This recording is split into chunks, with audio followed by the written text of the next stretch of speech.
Hello, nerds! Thank you once again for watching Generally Nerdy. This is your week in Nerdom, and this week, all across the Nerdom, we have some news happening. In video game news, we have some really cool Overwatch stuff that we're going to be talking about. In comic books, we have Wolverine is coming back. You know, Logan, the original Wolverine, James Howlett, the guy with the claws. Yeah, that guy. In movie news, we have Incredibles 2 updates. In TV news, we have Black Lightning. And in music news, we have an update on this year's Warped Tour. So, before we get too far into all of that, let's get that intro sequence rolling.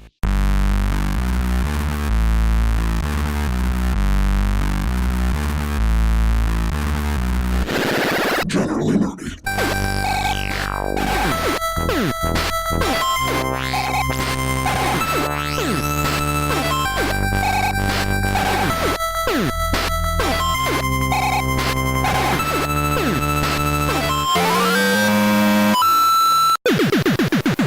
Alright, so this week there is no news about the channel, so we're jumping right into news about the news. Gonna try and streamline this week's episode as much as possible, try and get it down underneath that 1 hour mark.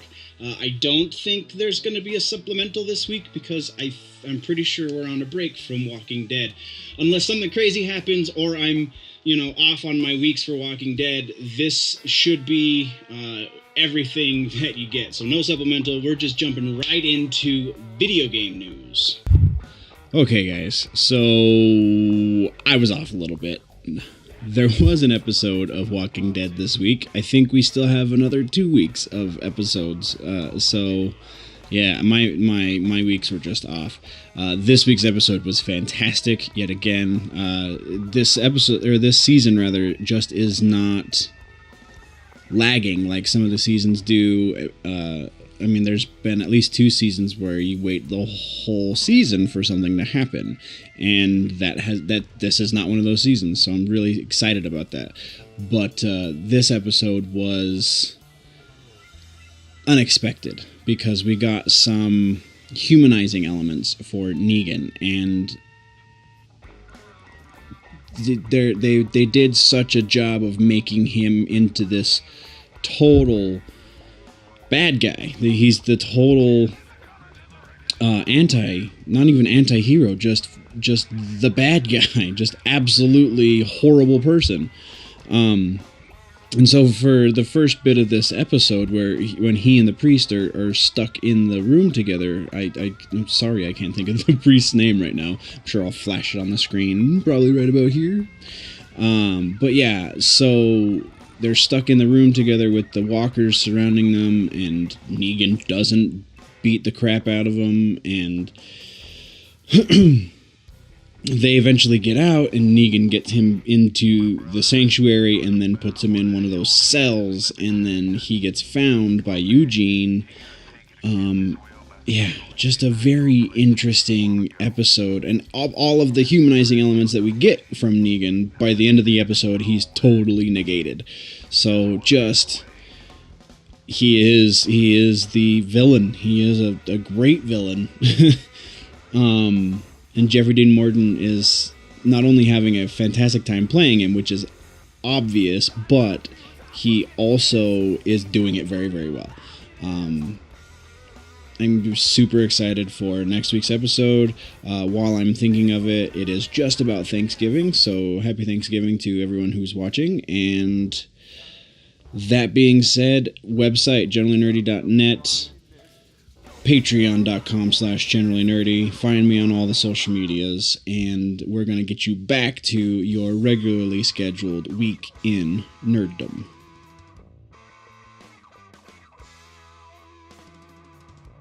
Really cool bit about the video game news. Whatever. There's only one piece of news for video games this week. That being said, it's a pretty cool piece of video game news. Overwatch, the biggest freaking first-person shooter that's come out since Halo. Probably even bigger than that because it's on PC as well. Blizzard created it, and they're a known quantity. At the time, Bungie wasn't, but they did kind of revolutionize first-person shooters on consoles. Anyway, Overwatch is getting its own Esports League. Season 1 starts on December 6th. That's preseason. So it goes from December 6th to December 9th, and then starting early January is when the actual season starts. I don't know exactly what preseason is going to entail, but this is quite an undertaking. There is a lot of stuff involved with this. Blizzard has, let's see if I have the number of 12 teams, all from different cities across the country, so across the U.S. And this season, they're only going to be competing in L.A. for some reason, but in subsequent seasons, each season will, it sounds like, will... No, I take that back. I wanted it to be each season is going to be in a different metropolitan area, because that would be awesome. That's not how it's going to happen, though, so completely forget everything I just said. No, this season is going to be exclusively in LA just because it's season 1. Each subsequent season there will be an arena in each hometown so that you can have home and away games. I don't know if they're going to factor in any sort of home court advantage or home field advantage or anything like that. I don't know how you could do that in a video game because the terrain is all in-game, so everything's the same. Unless they're going to have specific maps for each city, at which point, yeah, there would be a home team advantage. So yeah, we're definitely gonna keep our eyes on that, and we will be talking about it on your week in Nerdom. And that's all I got for video games this week. So let's move right along into music.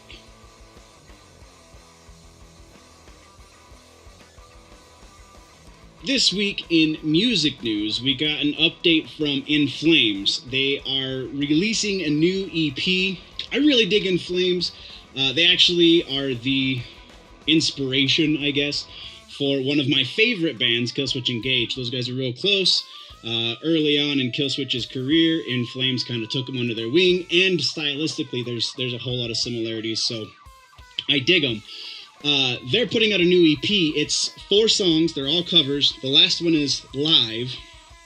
It's called Down, Wicked, and No Good. So that's a play on 3 of the 4 names. The songs that they cover are It's No Good by Depeche Mode, Down in a Hole by Alice in Chains, Wicked Game by Chris Isaac, and the live one is Hurt by 9 Inch Nails. I'm super excited about this, I'm not gonna lie. I really like cover songs. It's kind of like in comic books, how I like alternate versions of characters in comic books. I like alternate versions of songs, like those Punk Goes Pop records. Most of those bands I really hate, but the covers of the songs I know and like them stepping out of their box is kind of really cool. But In Flames is a band I like, and they're doing covers, so win-win, right? Guns N' Roses was announced as last year's, what was it specifically? It's a touring award. They are the top tour and top draw category. They won.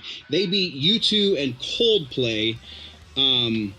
I think that's due in large part because everyone kind of just wants to see the shit show. You know what I mean? Like, is Axl gonna show up? Is he gonna be sober? I feel like he's been sober for a long time, so that's less the issue, but is Axl gonna show up? Is he gonna pitch a fit? Is he gonna jump in the crowd and fight somebody? That and GNR's great. I'm not trying to knock the music at all, but the spectacle as of late has kind of overshadowed the music. But that's cool. I mean, they're top tour, top draw. It's better than it going to somebody like U2 or Coldplay. In other old school rock and roll news, Motley Crue is potentially going to get a biopic. I don't know how potential it is, because this is a casting announcement about it. 25-year-old British actor Douglas Booth is in negotiation, so it's not officially casted yet. But it's a Netflix movie, so it's not like it's a big like movie, but it's gonna happen. It sounds like he was in Jupiter Ascending and Noah, both really mediocre movies. I get the definite impression that this is going to be a mediocre endeavor, so hopefully that's not really the case, but we will not know until it happens. Stone Temple Pilots. This actually happened a couple weeks ago, but I didn't catch the news update until it was a concert review. They have found a new lead singer. I guess the guy was from X Factor, which was one of those singing competitions. It's one that's not on the air anymore. I believe it was like helmed by Nicole Scherzinger, the chick from Pussycat Dolls. But his name is Jeff Gutt. I guess he was a standout on season 2 and season 3, so he must not have won season 2. I don't know about season 3. I didn't watch the show, so I couldn't say. His big thing was Leonard Cohen's Hallelujah. So yeah, that's good for them. He's got some big shoes to fill. By the review that I read about the show, it sounds like he's filling those shoes as well as he can without stepping on toes, to mix metaphors. He is respectful of the two vocalists that were there before him, namely Scott Weiland and Chester Bennington. And is not trying to outshine either of them, but still kind of putting his own flavor on the sound, which, if he can do that effectively, then by all means, let's keep that rolling. Continuing on, we have an update on the Vans Warped Tour. 2018 marks 24 years of Warped Tour. 23 years of it officially being sponsored,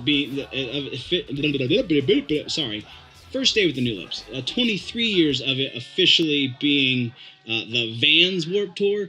Vans was always a sponsor, just wasn't the official sponsor until year number 2.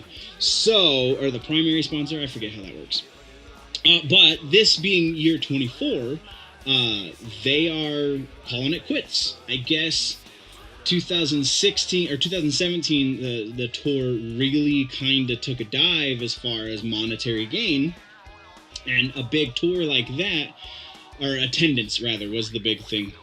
Big tour like that doesn't make a whole lot of money on attendance, but if there's no one there to buy the merch, if there's no one there to buy the food, then attendance matters because there's nobody there to spend money. And so the organizer guy said that, he's like 62, 63, something like that, and he's been doing it for 24 years now, and he did Lollapalooza before that, so he's been doing these big summer tours for 28 years, and he's done. I guess for 2019, which will be year 25, there will be a couple of Warped Tour shows, but it will not be an official tour, and it will just be to celebrate 25 years of Warped Tour, and then after that, it will be done. So the last bit of news that we have in this week's Week in Nerdom music section is Malcom Young, the legendary guitar player, AC/DC. He was not the brother that danced around in the short shorts. That was Angus Young. But Malcolm was the rhythm, and he's been suffering from dementia for a few years, and he officially passed away this week. He was 64 years old, and it was just 2 days ago, I believe. It was just Friday that he passed. So, real quick, put him in your thoughts. Hopefully he's in a better place. And that is the end of music news. Next, we're going to keep on trucking right into comic book news.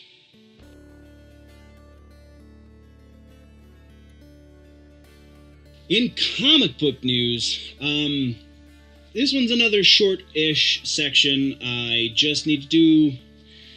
I need to catch up on my reading is really what it breaks down to. But there's some good stuff here. There's some good stuff. So we got the cover art for a new Marvel series called Marvel Infinity, rather. Issue number 1, that's where the 1 comes from. Issue number 1 is all about... I don't remember what the plot... Anyway, issue number 1 explains the differences in size of... Because the Infinity Stones have been huge until this, and now they're real tiny, so they'll fit in the gauntlet again. But on the cover, the big thing, the big surprise, the big reveal is Logan. We are getting our Wolverine back. So all of the conspiracy theorists who... It wasn't really a conspiracy, just kind of a poorly kept secret... who said that Marvel Comics is actively keeping the characters that they don't own, that Disney Marvel does not own for the movie universe, is actively keeping those characters out of the spotlight. So Fantastic Four, the X-Men, very specifically Wolverine, these characters are getting less of a spotlight. I mean, you can't not have a Spider-Man series. But there hasn't been very good writing for Spider-Man recently. So now that things are kind of a little bit more in flux, there's been a shuffle up in the upper echelons of the comics division of Marvel. We're getting some of these characters back. We talked a couple of weeks ago about the 2-in-1 with Spider-Man and Thing, and how that's kind of the reintroduction to Fantastic Four into this Marvel Now that we know. And now we're getting Logan to some degree. We don't know exactly what the story is going to be or how he's going to play into it, but we do know he's going to be in it because he's on the freaking cover. How did he get out of the adamantium? All of these things have yet to be answered, but they will be answered, I would imagine, sometime throughout that story arc. Batman news. We have 2 of them. Continuing with Dark Knight's Metal, we have The Batman Who Laughs came out, the one-shot with the Batman that's crossed with Joker, and as everyone expected, it's super dark and super twisted and so good. Go read it. It's awesome. It definitely has some callbacks to Scott Snyder, and even all the way back to Killing Joke, Scott Snyder's Endgame and Grant Morrison's Killing Joke. There's Tinian, who was kind of mentored by Snyder, definitely is paying his homage. And yeah, that's intense. But kind of echoing, we got a little parallel between music and comic books this week. Echoing that, it seems that 2018 is also likely to be the last year for Wizard World conventions. They put out a big press release. Q3 for 2017 has them down by like over $1 million from what they need to be at to function, to operate. There are like a million freaking Wizard World cons every year. They are drastically scaling that back for 2018. That's not an official. It's not an official announcement that they're not going to continue past 2018. It's just them speculating on their ability to function past November of 2018. They only have 17 conventions planned for 2018. Usually they have, I think it's 24 cons planned every year. So that's pretty intense. And then back into Batman. Batman number 35. We were talking a little bit about it last week because on the cover it has Talia and Catwoman fighting, and this issue was definitely all about Catwoman kind of trying to justify why she wants to be with Batman, and Talia being jealous, and it was just one big battle between the two of them. It was really interesting. If you haven't read it, definitely go out and read it. That brings us to the end of comic books for this week. We are moving right along into TV news.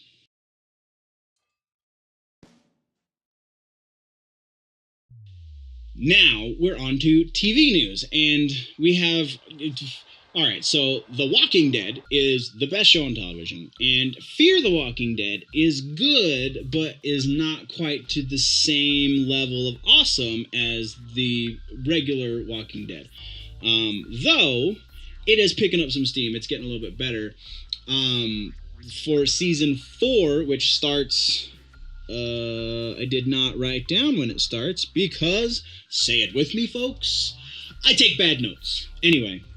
season 4 starts, I believe, so Walking Dead will end in the late winter, so Fear the Walking Dead will probably start late spring, early summer, but there's a couple of casting announcements, which are kind of awesome.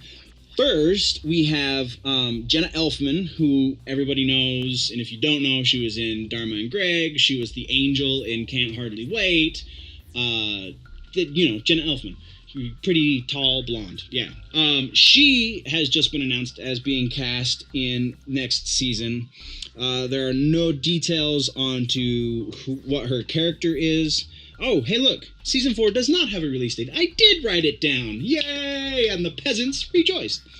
The other casting announcement, though, was, where's his name? Garrett Dillahunt. If you don't know the name, I guarantee you know the face, for a number of reasons. He was in the Sarah Connor Chronicles. He was one of the T-800s. He was like one of the main T-800s. He was in Raising Hope. He was the dad, so the grandpa of Hope. He was in The Mindy Project, Hand of God, and The Gifted. I forget which episode of Gifted he was, but it's a good series, and he's an alright actor. He's not the best, but he's not horrible. Pretty sure he was in Fringe as well, though don't quote me on that because I didn't look that one up, but I'm fairly certain he was in Fringe. So... he actually is a big fan of both the comic books and the TV show. So he also initially was trying to get cast as Negan before Jeffrey Dean Morgan got the Negan role. So he knows this material very well, which means he should be able to do it some fantastic justice. And yeah, that's really cool. I'm kind of looking forward to season 4 of Fear the Walking Dead. Moving right along, we have, Amazon. Amazon is doing a Lord of the Rings series. I don't know how I feel about this. Just because Game of Thrones did fantastically, and just because the Lord of the Rings trilogy movies did fantastically, The Hobbit sucked, and there's been a slew of other medieval magic TV shows that have just fallen on their face because they don't have the depth there. Lord of the Rings, the books, had all kinds of depth that lended very well to the movies. The Song of Ice and Fire, or Fire and Ice, or whichever direction that goes, gives all kinds of depth to the Game of Thrones series. Showtime's King Killer Chronicles has entire freaking volumes of depth because Patrick Rothfuss is just that awesome for the books. We've kind of burned out all of the material. Well, not all. There's still some stuff from the Silmarillion that they haven't covered in the movies, but they've mentioned and kind of glanced over most of it. Anyway, Lord of the Rings is coming in TV form, in serialized form, to Amazon, and that serialized form is also going to be a prequel to the books. Now, does that mean it's going to close the gap between Hobbit and the trilogy, or is it even going to be before The Hobbit? That part is still not announced, just that it's going to be a prequel. So, could be interesting. I am wholeheartedly expecting it to be bland and not that great. Probably not as bad as Inhumans, but definitely not that good either. Next up, we have Black Lightning. Black Lightning has just they just announced that there is an official release date, which is January 16th. And there's a lot of stuff going on right now in Berlanti land, which is taking care of Black Lightning with all of the sexual harassment stuff. I forget the name of the producer who's been dismissed by Berlanti. But yeah, so there's some stuff, and gratefully it did not affect the release date for Black Lightning, which again is going to be January 16th. The cast so far, Cress Williams as Jefferson Pierce, Black Lightning. China and Anna McClain as Jennifer Pierce. Nafessa Williams as Anissa Pierce. Christine Adams as Lynn Pierce. James Remar as Peter Gamby. Damon Gupton as Henderson. Marvin Jones III as Tobias Wall. And Chantal Thuy, sorry for the mispronunciation, as Grace Choi. I have not read any Black Lightning comics.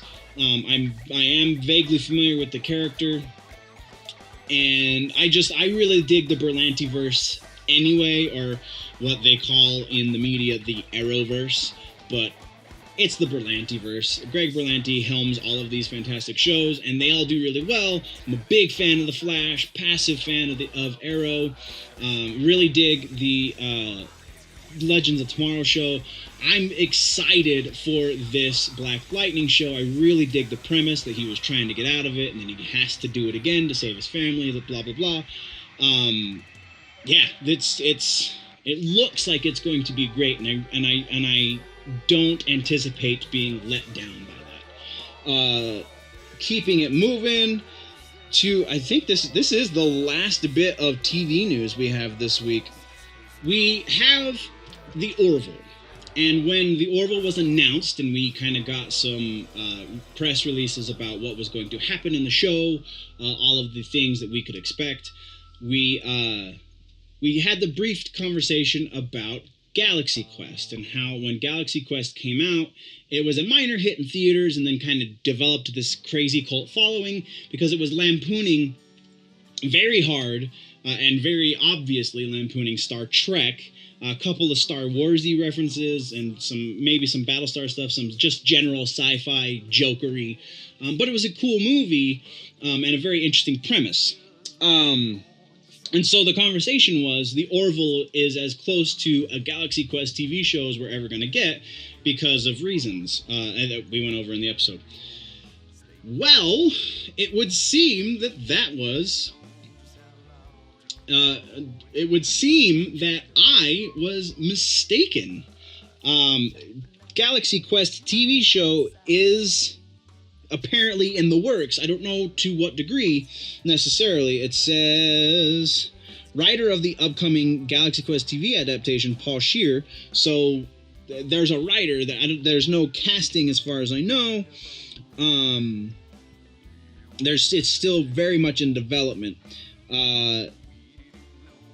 But Paul Scheer was talking about how the series fits in with the timeline of the film. Scheer, if you don't know, did a show on Adult Swim called NTSF SD SUV, which is a joke kind of procedural show where they're making fun of like Law and Order and CSI and blah blah blah. This is also going to be on Amazon, and he just handed in the first script for a pilot. So nothing has been greenlit for filming or any kind of other production aside from just the pilot. So, confirmed that the show will be set after the original film and will involve two separate casts that, through the progress of the series, will meet up. Now, is one of those casts the characters from the movie? I don't know. Are we going to get any cameos from the actors who are in the movie? I feel like that's possible. I don't know that Sigourney Weaver would be back, but Tim Allen very possibly. Tony Shalhoub, I would imagine, could come back and do so yeah, I really dug that movie. So I hope that Amazon can put something together that really does justice to that intellectual property. We'll see. There is so much potential for television right now that I also know that all of that potential can be squandered very, very easily. So I'm not holding out for it, but I am hopeful. Let's just say that. But that brings us to the end of television news. Let's hit the last section and do some movie news.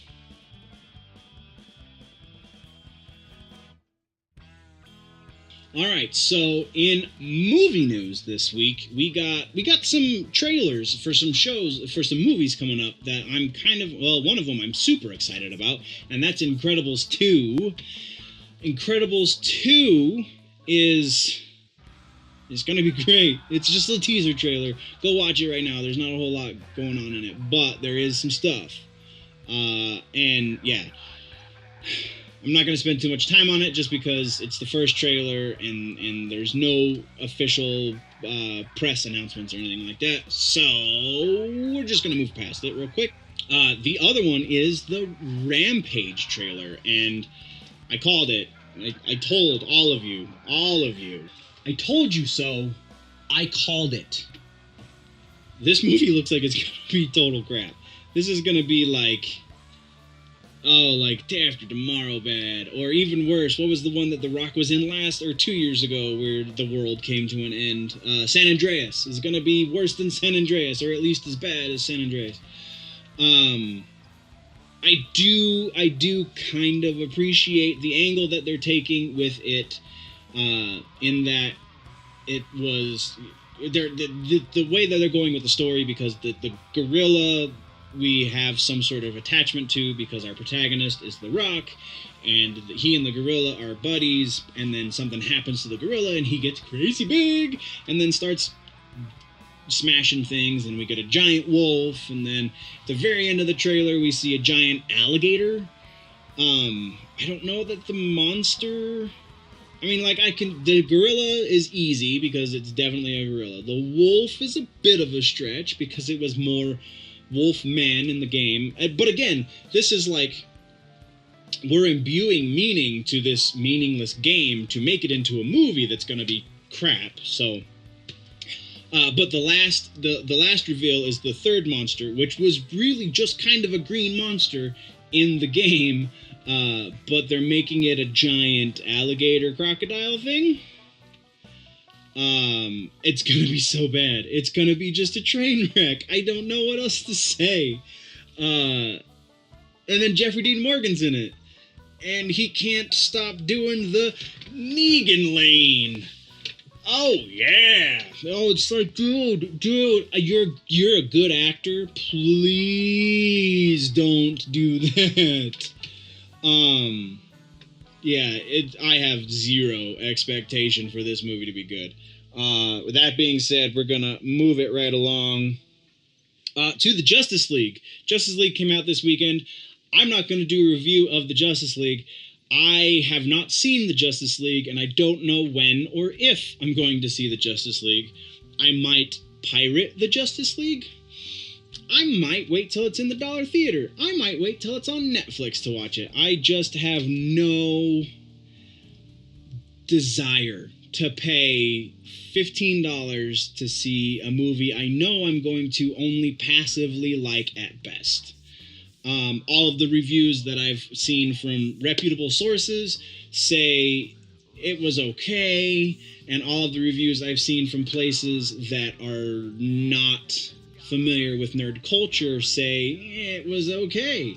So if people who are not part of this nerd culture can look at this movie and go, man, this was just not a good movie, then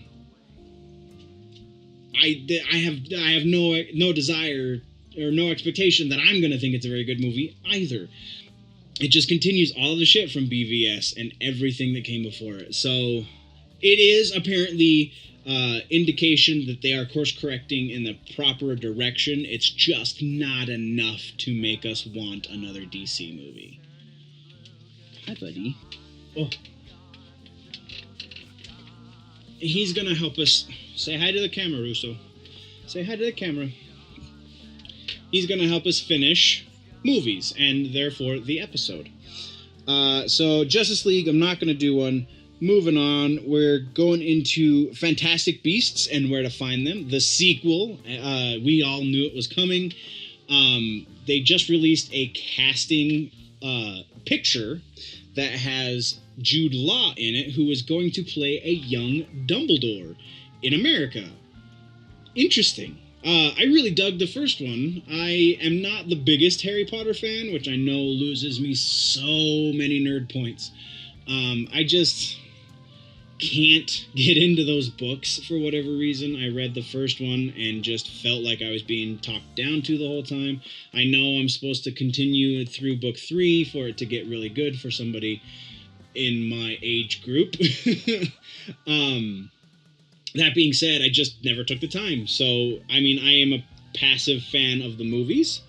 I enjoy them to a degree, and I think the mythology is interesting. I dig Fantastic Beasts a little bit more.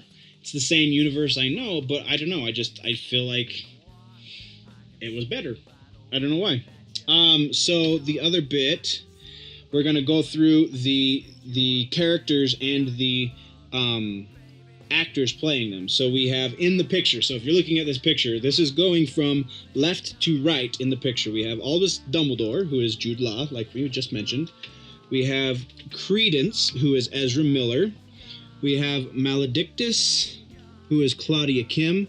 Letta Lestrange, who is played by Zoe Kravitz. Theseus Scamander, who is, Calum Turner. Oh, no, that's a different Scamander. Calum Turner. Tina Goldstein is played by Catherine Watterson. Newt Scamander is Eddie Redmayne. He's our protagonist.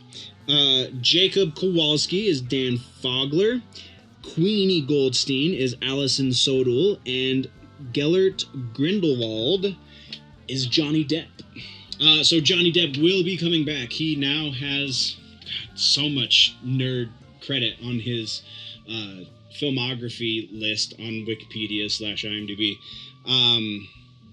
So yeah, I'm stoked. I really dug the first movie. I was sure I'm really going to dig the second movie. So as more things come out about it, we will continue to talk about it. Oh, and we were talking last week about a Fox buyout. They were talking about selling to Disney their their non-news, non-sports properties. So the sale, I don't know if it was going to be outright sold, so that whatever they sold to Disney would say property of Disney, or if it would be like some sort of joint thing where Disney would just would take over, like they do with Lucasfilms. Lucasfilm is still a thing. It's just Lucasfilm is owned by Disney, so Lucasfilm Disney, I think, is how that's supposed to go now. So yeah, but it's not done yet. The deal is still on the table. It's not done. Disney is still has the potential to buy non-sports, non-news parts of Fox. Though in the last week, Comcast has shown interest in buying the non-news, non-sports side of Fox. So, bidding war. That's kind of interesting. I don't know how I feel about Comcast buying into the X-Men and the mutant universe of Marvel.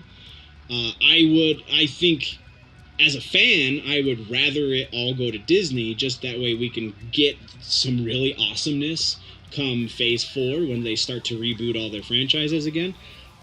So, yeah, we will definitely keep our eyes on that, because I mean, there's comic book writers who are trying to talk Fox into not selling to Disney, who are saying just stick it out because you're about to make a lot more money because you've built this universe finally in a good way. Well, in a better way, anyway. Good is subjective and definitely up for debate when it comes to the newer stuff.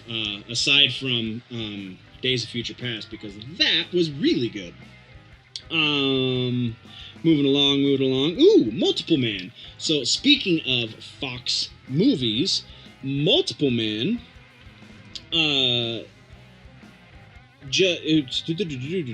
James Franco was just announced as being cast to play Multiple Man.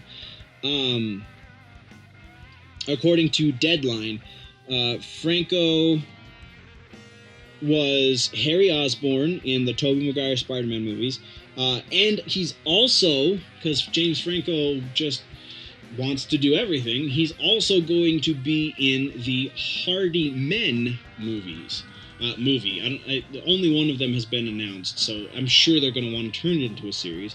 So he's going to be Multiple Man for Marvel, and he's going to be one of the Hardy Boys, who are now all grown up, so it's a spin-off of the books called the Hardy Men. I never read any of those books. I was not into the Hardy Boys, but I don't know. It's a big franchise, so could be fun.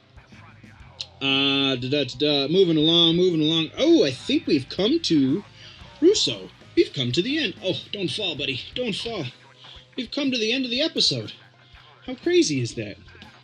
This is kind of a big one, though. The Batman movie. So, Ben Affleck has been recently quoted as saying that he wants to find a cool, quote-unquote, cool and graceful way to bow out of the role as Batman. The quote that I read, and I could have only read a portion of it, but the quote that I read said nothing specific about after Justice League is done, because we know we still have one more Justice League movie coming out next year, I think. Maybe it's 2019. So he didn't say if it was going to be after Justice League is done. He didn't say if it was going to be after the Batman movie that's in the works. He didn't say specifics. He just said he's looking for a cool and graceful way to bow out. So he was set to be Batman in the Matt Reeves helmed movie. He was set to direct and star and produce, and now he's just gonna star, so he's stepped back, and that's even apparently up in the air, because now Matt Reeves is saying, well, if Affleck leaves, then I want Jake Gyllenhaal to be Batman, to which I went, Gyllenhaal and Ledger were kind of friendly. I don't know how close they were, but they did that movie together, the Brokeback Mountain. Gyllenhaal definitely has the acting chops to pull off whatever he really puts his mind to. He, as far as I know, has never done a superhero movie, so it would be interesting to get him in as Batman, and then you know that there's going to be all kinds of meme pictures with Gyllenhaal's Batman and Ledger's Joker doing some Brokeback stuff. I think that's going to be hilarious. But just the prospect of Jake Gyllenhaal becoming Batman, Bruce Wayne, I feel like is really interesting to consider. I think Jake Gyllenhaal is a fantastic actor, is probably one of the top 10, top 15 actors of the last 20 years. So, shit, even longer than that. So, like, the thought of a potential Batman, Battenhall? Jake Man? I think that the prospect there is exciting. I think Jake Gyllenhaal could very possibly be one of, if not the best Batman. And that's kind of weird to say, because I didn't think that Ben Affleck would be a good Batman at all, and he turned out to be a very good Batman. So, I don't know. I think that there's a whole lot of awesome potential there that should be explored. And with that, my fine fellow nerds, I bring you to the end of this week's Week in Nerddom. I'm going to put him down. Thank you guys very much for watching once again. The website, generallynerdy.net, right there. You can find a link to all of the social media there, and also to a link to buy this shirt. The Patreon, patreon.com/generallynerdy. And I'm going to remind you guys to always remember that if it's generally nerdy, it's probably here.